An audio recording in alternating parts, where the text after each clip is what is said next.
isang tahimik na bayan ng Taal, nakatayo ang isang bahay na minsang naging saksi sa kasaysayan ng ating bayan. Isang tahanan na konektado sa pinakaimportanteng simbolo ng kalayaan ng Pilipinas. Ito ang lumang bahay ni Marcela Agoncillo. Dito nagsimula ang kwento ng watawat na ating ipinagmamalaki. Dito hinubog ang tapang, determinasyon at pagmamahal sa bayan ng babaeng tinaguriang ina ng bandila ng Pilipinas. Pero ano nga ba ang mga lihim na itinatago ng makasaysayang tahanang ito? Paano nabuo ang watawat na naging simbolo ng ating kalayaan? At ano ang papel ng bahay na ito sa mas malawak na laban ng mga Pilipino para sa ating kasarinlan? Samahan niyo ako habang ating tuklasin ang kasaysayan, misteryo at kahalagahan ng tahanang minsang naging puso ng isang makabayang adhikain.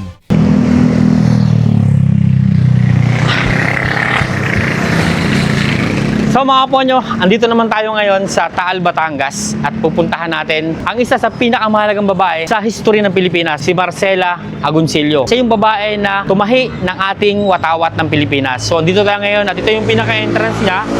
Ito, so medyo malalim na at papasukin natin itong bahay para malaman natin kung ano ba yung makikita natin na kasaysayan pa noong unang panahon na mula nung tinahi niya ang watawat ng Pilipinas. So tara, samahan niyo ako.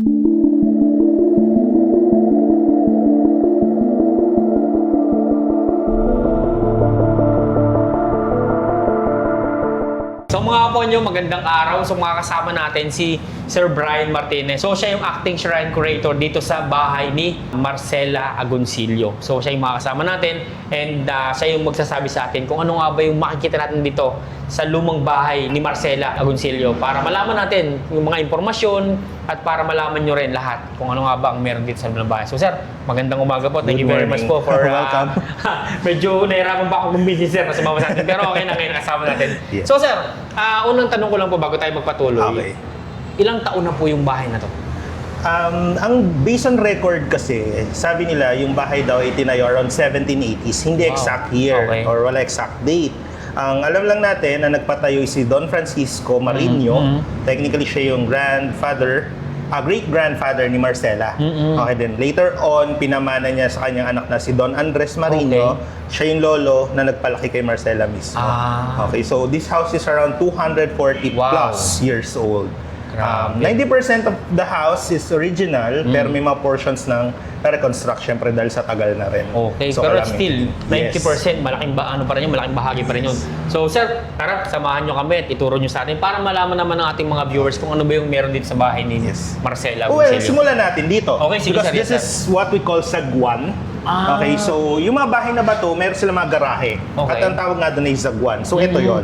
Okay, so as you can see, mababa yung sagwan nila compared sa level ng road ngayon. So we can only assume na during that time, those times, level lang yan.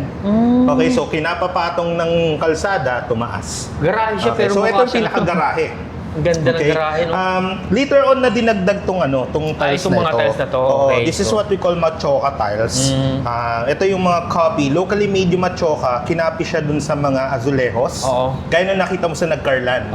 Okay, so yun yung mga azulejos, yun yung ini-import pa from Europe.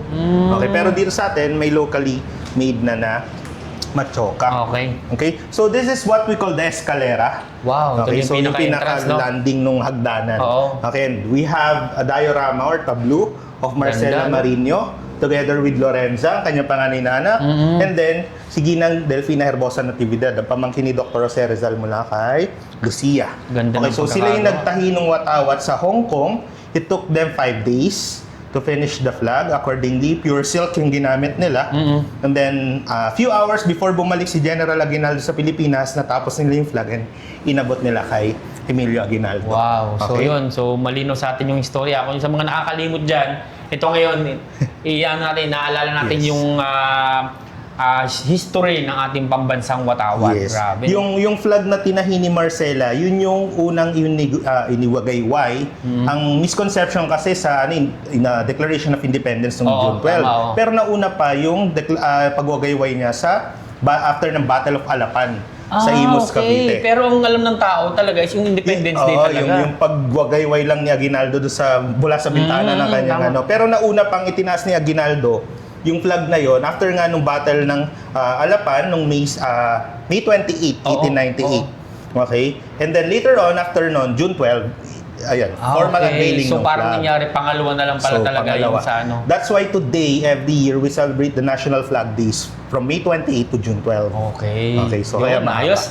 Ganda talaga nung nalalaman natin talaga. At least meron tayong kasama talaga na magtuturo lahat ng information na dapat nating malaman. Sa mga bahay na bato na gaya nito, they have this old tradition na kapag commoner ka or stranger ka sa family, usually dito ang receiving area. Okay. This is Dentro Suelo. So dito, sa kabilang Oo. side.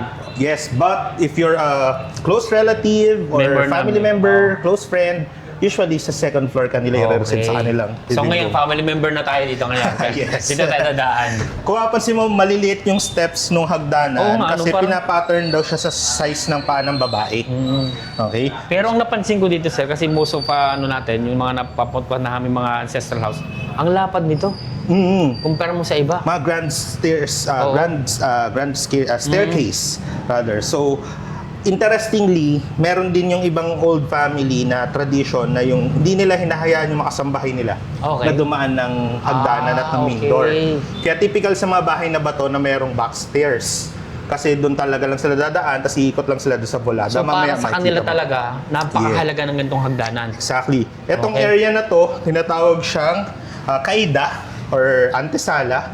So, portion siya bago ka pumasok ng sala kaya antesala. And dito nila nilalaylay yung kanilang mga Ngayon ko lang naririnig bisita. yung mga terms na parang kakaiba na Oo, mga ang yun ang tawag Spanish salas, term, tapos yes. kaida pala yung tawag nung unang panahon. May mga specific Oo pantawag, nga eh, di kaya ba? nga nakakagulat at least nalalaman natin ngayon yung mga iba't ibang term nung unang panahon.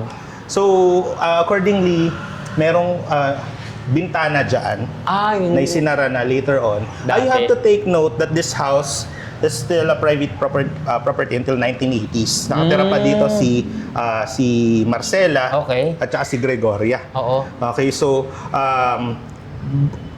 balik tayo ng konti. This property or this house was declared a historical landmark as early as 1955. Okay. Kaya may historical marker doon. Oo, tama, nakalagay nga doon sa So, after that, 1980, dinonate siya, to be specific, June 16, 1980, dinonate ni Marcela Jr., okay? And then, yung ating si Gregory, itong bahay sa National Historical Institute pa noon. Okay. And since then, yon kinonvert siya into a museum to honor the heroism of the couple. Pero mas maganda naman ngayon kasi at least naaalala pa rin yung mga nakaraan. Yes. Wow, ito Okay. na. This is it. Ramdam So, na natin yung talagang This is the living room. Okay, this is Ganda, the no? sala. So typical sa mga bahay na bato na yung sala, doon sila nag-gather. Kapag may banquet, merong pagtitipon, pagsasalo-salo, dito sila madalas. Ganda. Okay? And it's very common talaga sa mga sala na maraming set ng tables and chair. Interestingly again, may old tradition sila na yung kapag salo-salo, yung mga bata, hindi sila basta-basta pwedeng makimingle or makihalo Oo. sa matatanda, separate sila. Okay, so dito po, yung makikita nyo mga gamit, karamihan Spanish period. The only question is sungkol sa pamilya ba? Ayun ang tanong ko. Sa kanila ba talaga? Actually, may kwento na yung mga original na gamit ng pamilya Agoncillo, during World War II kasi, nabalitaan ng mga taga-Taal na susunugin ng Japanese tong town nila. So yung mga relatives nila, itinago daw yung mga gamit sa may town ng Lemery. Oo. Unfortunately, yung town ng Lemery ang sinunog ng mga Japanese. Yun lang, That's no? why nawala yung mga gamit. So karamihan ng nakadisplay dito sa living room, yung malalaking upuan, mesa na yan, is from other family na. Okay. It was loaned to us by the Intramuros administration. Pero still, lahat to, original pa to lahat Yes dito po, ngayon. sa period. Oo. Okay, Spanish period sila, yung mga Charles XIII Okay. na mga upuan. Okay. By the way, sa family naman, meron pa rin mga gamit na nagmula sa family Oo. mismo. This one. Ito. Okay. So this is a comfort chest. This is a typical status symbol na may kaya noon. Oo nga Okay, dahil pag nagta-travel sila, ganito yung pinaglalagyan nila ng mga important belongings sila, like Grabe. mga damit. Ang bigat, no? Yes, kasi gawa siya sa camphor. So, meron siya property na nakakapag-repel siya ng insect gawa ng amoy. Okay. So, yung scent niya. And So, kung titignan mo siya, intricate yung carvings. Ang hirap gawin, no? Assumption lang naman siya, pero most likely ito'y galing sa bahay nila sa Ermita. Sa Malate rather. Okay, oo. Okay, kasi after nila mag-Hong Kong, sa Malate sila tumira. Tapos later na bumalik sila, Marcela dito, nung namatay na si Felipe. Okay. Okay. Talagang So, itong mga figurines dito, original din from the family. So most Okay. so Meron ano medyo to? mas bago-bago na yan. Hindi na siya ano. Yes, hindi siya Yung talagang Spanish unang period. panahon. Oo, Oo. kasi hanggang 1980 nga may nakatira dito. Oo, tama. Okay? So, introduce ko lang yung family members. This is Don Okay. Andres Marino. Okay, siya yung lolo na nagpalaki kay Marcela. Mhm. Okay, tawag dito. Andres Pumayag lang Marino. siyang magpakasal yung dalawa nung malapit na siya mamatay. Ah. Okay, kaya medyo relatively old for their time. Grabe, no? Yung age nila nagpakasal. Si Marcela and si Felipe, nasa 30 years old na sila. Okay, so ito sila. Yes. So, Okay. Doña Marcela, Don Felipe. This is the Marino Ancestral House. Oh, yes. Yung bahay na pinanganakan ni Don Felipe, yung White House sa taas. Mm. Okay, so that's a private museum. Okay. Okay, so doon talaga siya pinanganak. Pero nung nagpakasal sila, dito sila tumira. Mm. So yung unang dalawang anak, si Lorenza at saka si Gregoria, dito pinanganak sa bahay na to. Mm. The remaining 4 ay sa may Hong Kong na. Okay. So we have a portrait of 5 daughters dito. 5 anak Actually, nila. 6. 6. Si Maria Adela, she died at the age of 1. Ah, Okay, so she was okay. the fourth child. Oh, so, Hindi na napasama sa Yes, ano. hindi na napasama So itong sa mga picture. painting na to, sir, ano siya? Spanish era hindi, pa ba siya? ano na siya. Ayan, may mga years siya, okay, nakalagay. 1972. Yes, Ah. mga later na. Matatagal na. Ano ba? 1970. Matagal na rin siya. Interestingly, among the 5 children, walang nag-asawa. Oh. So, na-end sa kanila yung lineage ni Felipe at saka ni Marcela. But when it comes dun sa family name, marami. Kasi taal na mga pamilya yung Agoncillo at saka Marino dito sa may Taal, Kaya na Batangas. ano na yung apelyido nila, no? Na, Pero marami naman silang mga kamag-anak. Well, one of the popular question, kamag-anak ba nila si Ryan Agoncillo? Well, actually, malayong kamag-anak nila. posible, posible. Yes. So ito, mga lumang ano pa. So we have, this is a manual sewing machine. Hindi pa siya ditapak, diikot siya. Okay. So mga ilang taon na kaya itong ano na to? More than 100 years 100 old years na rin. na, no? Yes. Tapos Talagang yung mga sinauna. gamit, karamihan, kung mapapansin nyo sa mga old bahay na bato, ganito yung pinaka-upuan. Oo, halos karamihan Ang tawag ganito. dyan ay solihiya. Iba yung mga ganyan eh, no? Hanggang ngayon, Hindi no? uso yung mattress, so parang hindi naman siya ganun kasakit. Mga Oo. woven rattan yung Kasi yung ginagamit. ma-adjust yung ano niya, Yes, na ano. yun. Parang yun, may Cleopatra chair doon sa may likod. So ito Okay. talagang mga original pa to ng mga upuan talaga. Yes. Okay, so dito naman sa side na to, So, typical sa mga bahay na bato na dalawa lang yung kwarto. oo nga eh. Okay, and then per kwarto, isa lang yung kama. So dito, this is the master's bedroom. And yung kama dyan, unfortunately, hindi na uli sa family. Pero, you have to take note na isa sa mga classic vintage furniture during the Spanish period itong mga kama na to. Oo, This ganyan. four-poster bed. This one is an Atay bed. Okay, si Atay ang gumawa. At ang distinct kay Atay sa mga May design niya. model-model pa pala yung mga ganyang bahay noong unang panahon, ano? Yung kay Atay, yan may kalabasa. Yan dyan siya sumikat, may kalabasa Yan yung yung mga parang poste-poste. signature niya sa ano niya, paggawa. Yes, kasi kung i-compare mo siya sa kama ni Rizal sa Calamba, Oo. tuwid lang. Diretso lang, Parang oh. ganito lang yung mga design Yan, ganyan niya. lang, ganyan lang, Pero oh. ito, mas intricate yung mga carvings niya, no? May Yung sungka pa. Yes, so Ngayon, typical na... Parang sa tagal ko na ng panahon ulit, ngayon ulit nakakita ng talagang... ito, original sungka pa talaga siya. O ano na lang yes, talaga yes. siya. Part nung collection. No, dinonate kasi nila yung bahay kasama ni mga gamit. Okay. Kung ano pa yung naiwan. Tapos later on, si Mr. Chito Agoncillo, yung pamangkin, na nag-alaga kala Marcela Jr., Oo. nagdala rin siya ng ilang gamit mula sa bahay sa Malate. Papunta dito. Buti na lang, matitibay yung mga kahoy na ginamit noong Ito unang highlight panahon. ko lang. Typical to sa mga bahay na bato. Ito nakasara na lang siya ngayon. Pero Okay. yan yung peeping hole.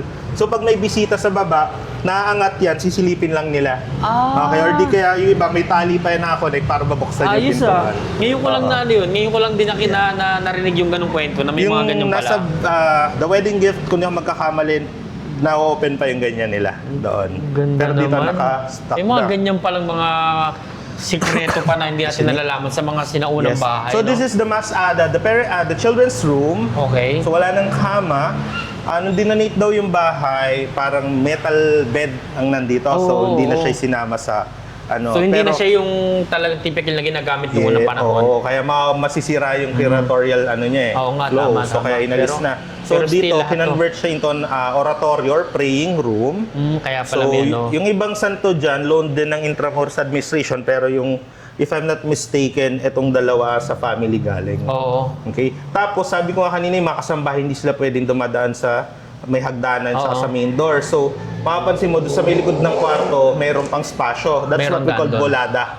So, doon lang sila pwedeng umikot. Connected yan doon sa dining So, area hindi sila before. pwede dito talaga. Pwede naman, pero hindi sila pwedeng doon dumaan. Okay. So, lahat ng ano nila, access nila via bolada. Sa kabila talaga. Opo. From the back, ano talaga, end ng bahay talaga. Yes. So, ganun ka tindi yung ano ng mga sinunang tao sa respeto. Siyempre, sila yung pinaka-mayari ng bahay, yung mga sambahay.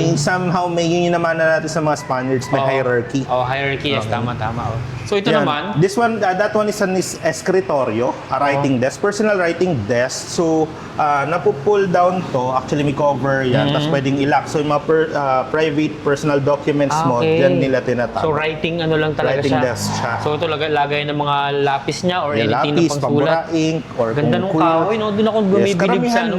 nara ang gamit Oo. na kahoy. Doon ako bumibilib sa ganun. Tanong ko lang, sir, sino tong nandito na ano? That's Marcela Jr. Oh, Siya yung nag-donate ng bahay, kasama nga yung kanya ate. Okay. So she was the last one to die sa family members. So she died in 1995. Yun. So 1980, nung dinonate nila yung bahay, tumira na siya sa bahay nila sa Malate. Ayun. 1980, hindi pa tayo tao nun. Wala pa. So, yun.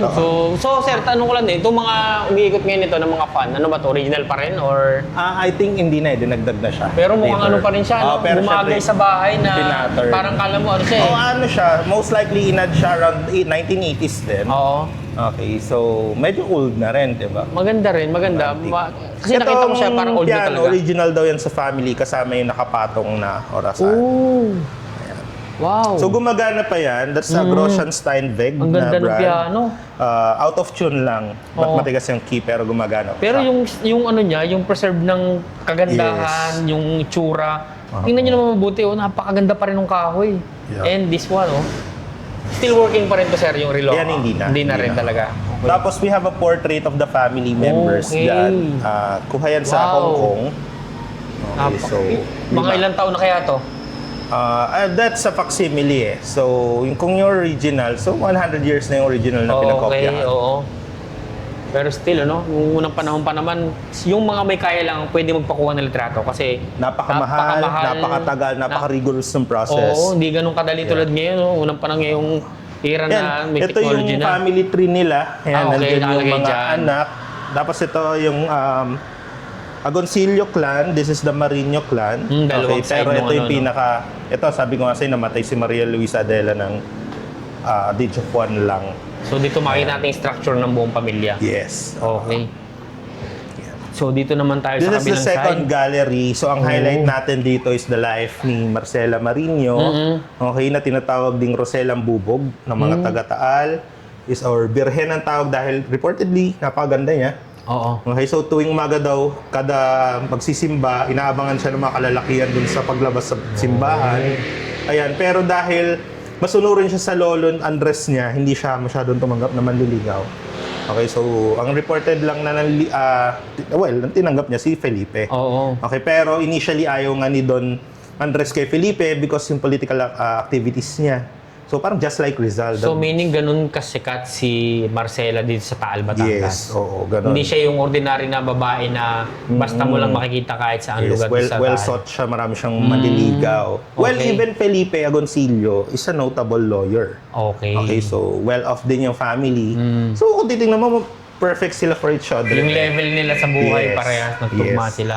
So medyo mahaba lang siya nung pagbabasahin natin. Yes, pero- Siguro yung sa mga gustong pumunta dito at gusto nyo talagang malaman yung buhay ni Marcela, meron sila ditong area na pwede natin basahin. We have time to read na yung ating nakalagay dito.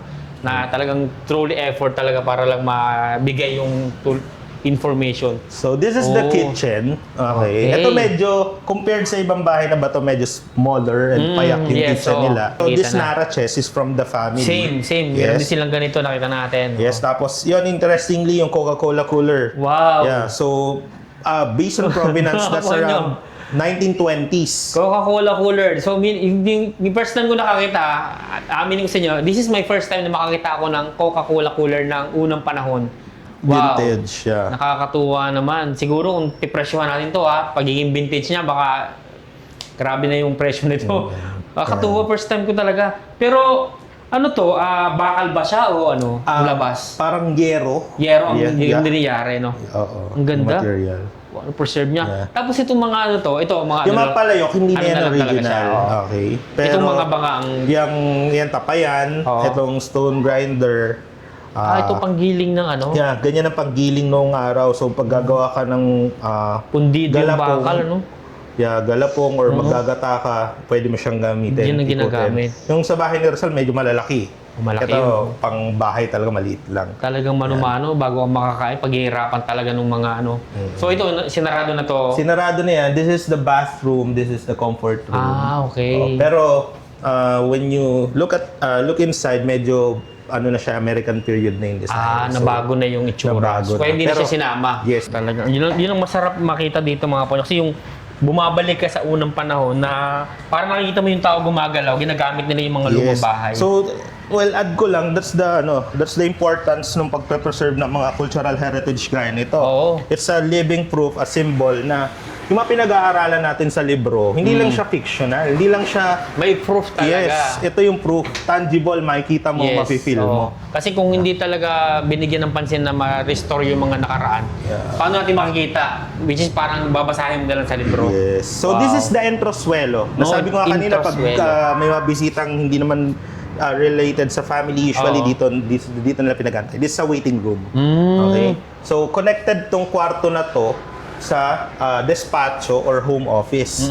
Okay, so before tayo mag-move, ito, Gallery 4, highlight natin yung buhay ni Don Felipe, na nabanggit naman sa EVP kanina, no, na he's a notable lawyer. Okay, and he's considered the first Filipino diplomat. Okay, dahil siya ang pinadala ni Emilio Aguinaldo sa France upang tutulan sana yung ratification ng Treaty of Paris, kung saan kasunduan po yun between Spain and US na isang underlying condition is ita-transfer ng Spain yung authority niya over the Philippines to US, pero binayaran sila ng 20 million pesos. So para tayong binili ng mga Amerikano from ano mga Kastila. No? Oo. Yeah. So we have Spanish period documents here. So halimbawa dyan, ito, letter to ni Aguinaldo. Pero ito mga copy na lang to. Yes, facsimile sila, Facsimile exact lang, copy. Okay, so ito, sulat ni Aguinaldo kay Felipe Ganda na ng sulat, pinapapunta niya ng US, Oo. okay, to talk to the US Senate and US President. Ito, this is an arrest warrant kay Felipe. Okay. Ang dami, lahat to. Yes. Ang And dami. kaya nabalitaan ni Felipe nga na meron siyang warrant, kaya siya pumunta ng Hong Kong. Then after 2 years, sumunod doon yung pamilya niya. Nakakapag ano lang, parang hindi ko kayang basahin yung sulat nila. No? Kahit ako, Alam to mo be yung honest. sulat ng doktor na parang, Oo. pero mas malala to.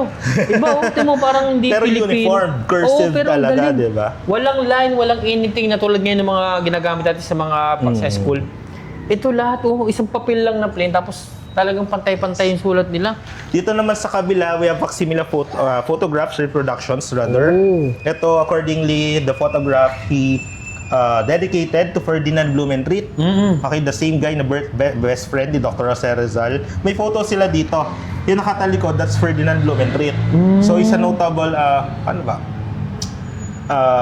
Ang specialty niya ay pag-aaral ng Pilipinas. Oo. Okay? So, that's Don Felipe, yung nakaharap. Tapos itong nakatayo, that's Juan Luna. Ano yung actual na mukha talaga nila yan Yes, sa mismo yes. picture na to? Oo, reproduction niya Kasi ng imagine mo, photograph. ilang taon na itong ganitong klase ng image na nakuha nung unang panahon. Na buti na lang talaga may mga ganong camera na, pero still napakahirap pa rin kumuha ng shot ng mga ganyang camera nung unang panahon. Ano? So ito naman kabilang side. Okay. Tanong ko lang sir, yung Yes. may napansin lang ako dito sa bintana, no, yung mga kulay na, original pa rin ba yan? Most likely replaced na siya. Replaced Yung na rin. tawag dito? Stained glass na. Pero I Stained mean, glass. yung original niyan, kapis ba o ganyan talaga? Ganyan talaga. Ganyan talaga Oo, siya? typical sa mga ano yan, sa mga mansyon Oo. or bahay na bato na malalaki na may mga stained glass. Diba? Okay, Pero mas makulay. common siya sa mga simbahan. Parang Sorry, rainbow, sara no? ko lang to bubukas. Parang rainbow ang ano nila. Pero magandang tingnan sa sa pintuan. Oo. Okay.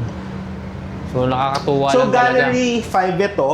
Ang highlight natin dito is the Philippine flag. So, Okay, yes. Kung meron mang evolution yung Philippine flag na tinatawag, ito yon. Okay, kasi tinuro sa atin sa school na maraming flags eh. Meron yung kulay black, may bungo, may K, So ito KKK. yung parang pagbabago ng design. Yes, Okay. okay. To be exact, yung mga flags na itinuturo sa atin, flags ng mga katipunan local councils. Oo, tama. But on a national level, ang flag na ginamit nila Bonifacio, ito. Itong square na merong Light of Liberty sa gitna, tapos Sa baybayin. Katipunan yan. Katipunan. Okay. Okay. After Tejeros Convention, kung saan nagbotohan uli sila at si Aguinaldo na yung nanalong presidente ng Katipunan, Okay. inadapt pa rin nila ito. Oh. So ginamit pa rin to nila Aguinaldo until Pac of Biak na ba to. Kung saan sumuko sila, nag-excel sila sa Hong Kong, and then sa Hong Kong nga, doon niya kinumission si Doña Marcela na tahi ng flag. Oh. So ito po yung design ng flag na yon. So meaning, sir, interrupt nyo lang. So Yes. meaning, yung kauna-unahang ginamit talaga sa Pilipinas na watawat is yung sa... sa Katipunan. Sa Katipunan. Okay, pero Okay. syempre dahil hindi pa naman buong island yung may chapters ng Katipunan Oo. selected. Pero mamaya ma-highlight siya doon sa design ng flag. Okay, sige. So, ito nga, balik ako, ito yung design. So, ang vision ni Aguinaldo, gusto niya magkaroon ng isang watawat na magiging simbolo ng kanyang bansa. Oo. Okay, so accordingly, this is the design of Aguinaldo. Okay, and then pinatahi niya kay Marcela. It's a bit different from the current flag. Okay, so makikita mo yung araw may muka. Oo. Okay, tapos meron pang seal ng Northern Luzon Expeditionary Forces ni Aguinaldo sa gitna. So meaning, ito yung kauna-unahang design. This is the first official flag. Official flag, Okay, oo. used by the Aguinaldo government. So, Okay. ito ba yung design na winagayway Yes, na? ito. Sa ano? Sa Battle of Alapan and then Oo. sa Mikawit. Oh. So ito yung pinaka-design ng flag. So actually, hindi ko alam na iba pala yung disenyo ng Iba, unang watawat yes. na parang nakikita natin sa mga video or sa anything mga ano. painting, Ang ganyan pinapakita na diba? is ito na. Oo. Okay. Iba so, pa yung wow. design. So ganito siya. Iba pala. Ang common na tanong ng bisita, nasaan yung original na flag? Yes. So, Nasaan nga pala? according to Aguinaldo, nawala daw yung flag sa Tayug, Pangasinan. Then later on, sabi niya uli sa journal niya, I think, or interview, somewhere in Nueva Vizcaya.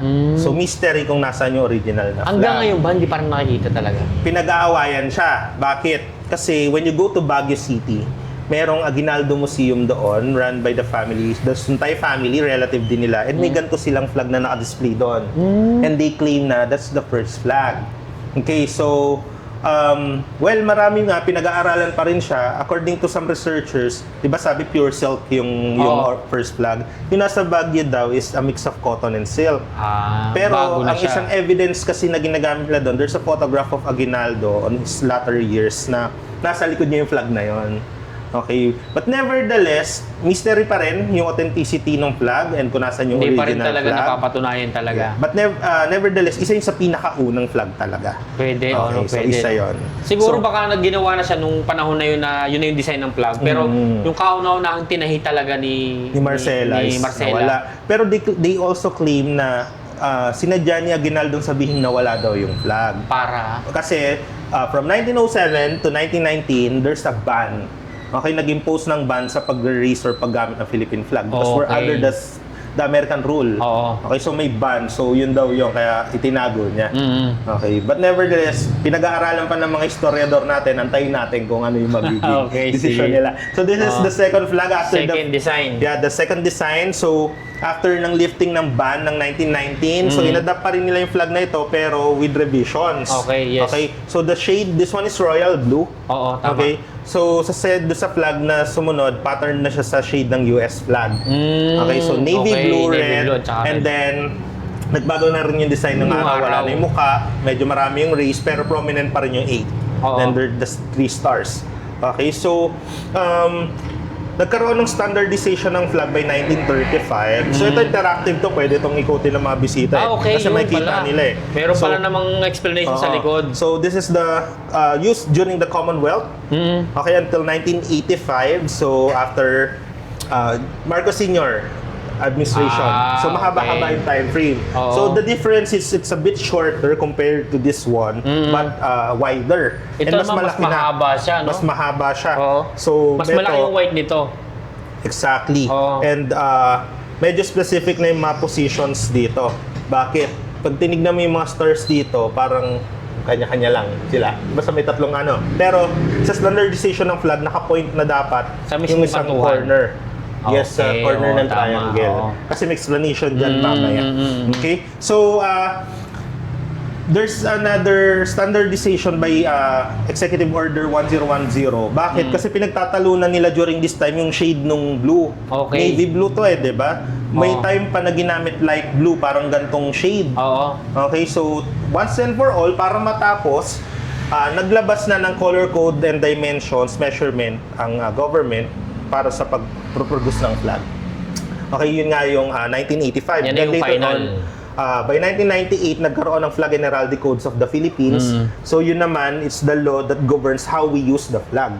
Okay, so Yes, this is the final flag. So binalik na sa royal blue. And as you can see, simplified na yung race. Parang tinanggal nila yung, marami. American na Actually, kahit dito di ba? Oo. So yun nga, ginawan royal blue para medyo distinct. So most of talaga nag-changes yung kulay ng blue. The kulay ng blue. Okay. And interestingly, among all the flags in the entire world, tayo lang yung may meaning yung flag pag binabaliktad mo. Yes, So tama. during the time of war, dapat red. Mag-red, Pero hindi naman basta-basta gusto mo lang, 'di ba, gegera ka, gusto mo hindi pwedeng baliktarin mo. Kailangan may executive order.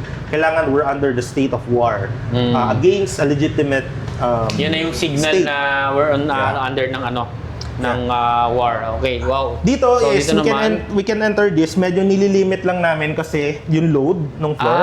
Oo, medyo Hindi na siya ganun ka talaga. Oo, hindi na ganun ka-sturdy kasi medyo old na.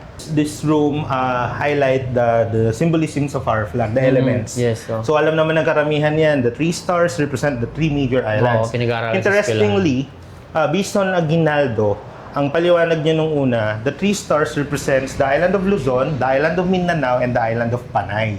Kasi in reference dun sa mga major islands na nagkaroon ng outbreak ng Philippine Revolution. Okay. The same with the 8 rays na itong 8 provinces na ito. Okay? So, later on, syempre yung isang star, buong Mindanao, Visayas na, yung represents niya. And sabi nga doon sa video na panood nyo, per star is pointing to the direction of the island na nire-represents. That's why specific yung positioning. Ito nakaturo sa taas kasi Luzon. Ito nakaturo sa gitna, Visayas. Then ito nakaturo sa baba, Sa baba, Mindanao. Kaya pag may nag-draw ibig ka ng sabihin flag, pala talaga. yes, ayun. So other symbols yan.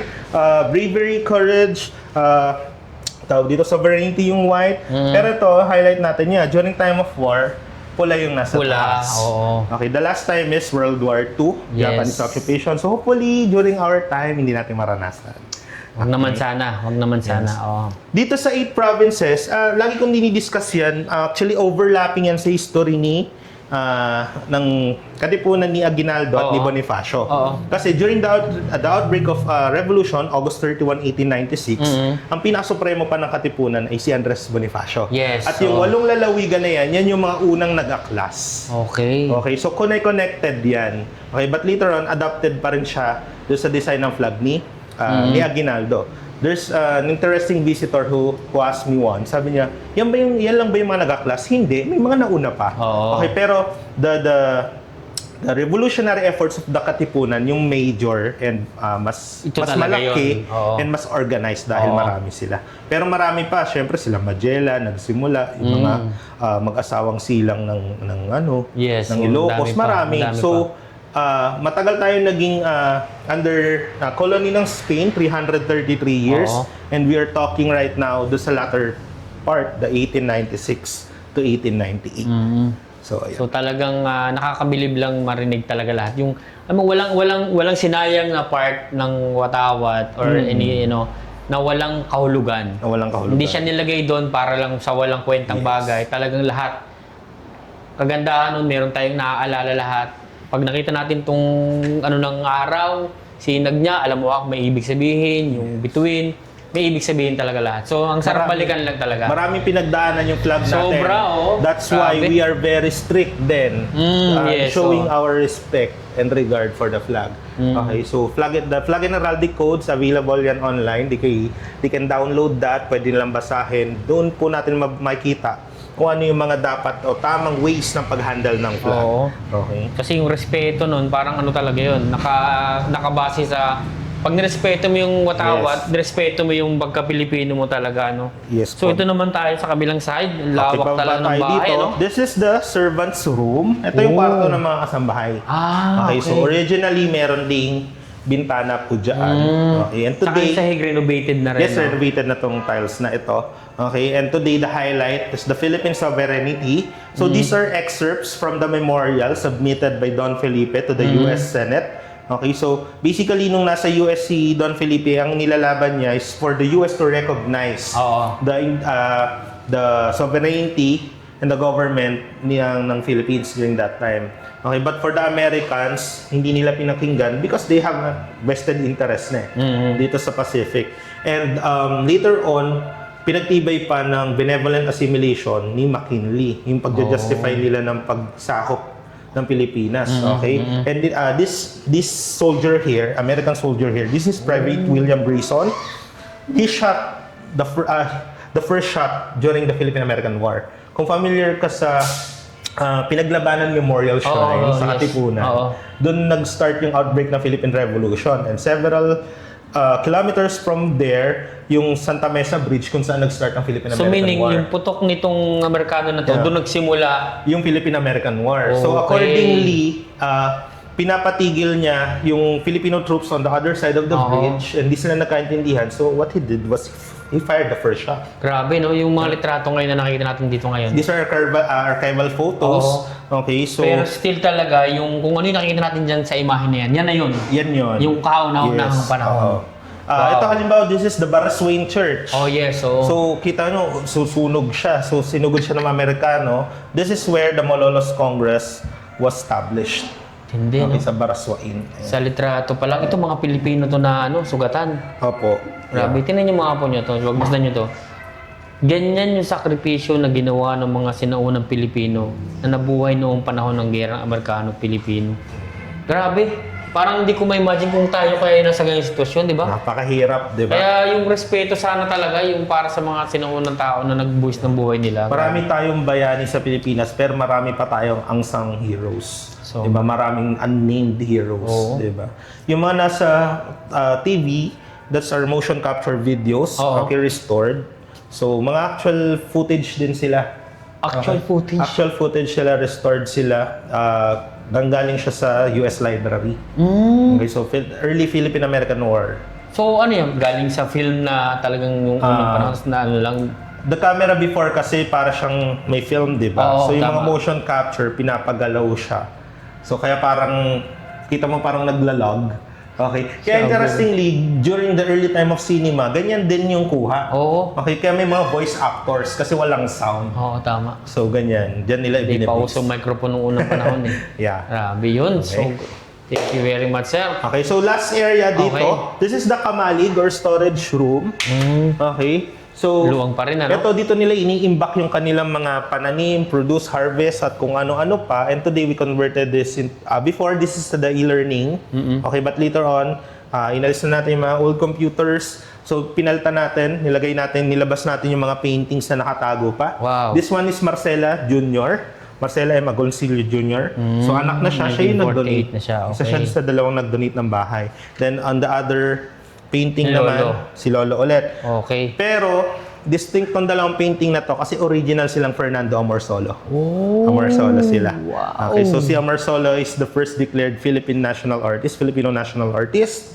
And then, ang distinct kay Amorsolo yung paggamit niya ng element ng shadow and light sa paintings niya. Okay, Ang so, hulaan nyo kung magkano ang presyo nito. secret. Painting siya ni Morso. Pero secret yun, depende sabihin. Pero syempre, Pero very high value. pag sinabi natin na talagang siya yung may gawa, alam mo na nyo na kung ano yung presyo. Ngayon ngayon, sobrang ano talaga.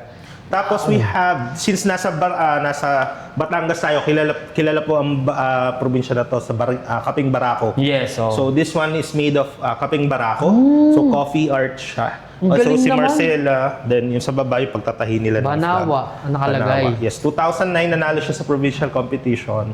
And later on, it was donated here. Wow. Yeah. So when you go to Padre Pio, so isang sikat na simbahan din dito yes, sa Batangas, meron ding malaking coffee art si Padre Pio doon. Sa sila din Parang ang may Tower. gawa nun. Ibang artist siya, pero that shows na ginagamit ng mga Batanggenyo yung kilalang produkto nila sa paggawa ng painting, mga... no? Hindi lang talaga kape. Tapos kilala din syempre ang bayan ng Taal, una sa Balisong. Yes, Yes, the butterfly oh. knife originated from this town. And then Barong Tagalog. And kung fan ka ng mga tawag dito, mga Spanish period towns, mga heritage town, dito ang pinakamalapit sa mga taga Luzon. Southern Luzon, etong Taal. This is a heritage town with around 170 plus heritage houses. Okay, just like Vigan and Intramuros. Kunti na nga lang, bigan na nga yung labas dyan kung talagang na-preserve yung kalsada. Yes, actually, Vigan, it's a one street street. Pero dito, diba? Lahat, Kung umikot saka ka. pumuntang grid type din naman siya, pero maraming bahay na bato. Sobrang dami. Yan. So ito Doña naman, Marcela. maganda pa yung So, pagkakaano archival dito. photo din. Maganda nga siya. Yeah. Maganda yung mukha niya talaga. Kumbaga yung sa panahon ngayon, parang sina yung mga sikat na artista, sina Marian Rivera ang mukha. Oo. Yes. So itong painting na to, I mean, panahon pa ba ito ng Spanish o Kasama sa donation na naman. donation na lang? Yeah. We have a statue of Doña Marcela installed in 1985. 1985. Yeah, Wow. 1985. Same siya nung gumawa nung tablo sa loob. Bronze, no? Yes. No, this is resin. Resin. Resin, oo.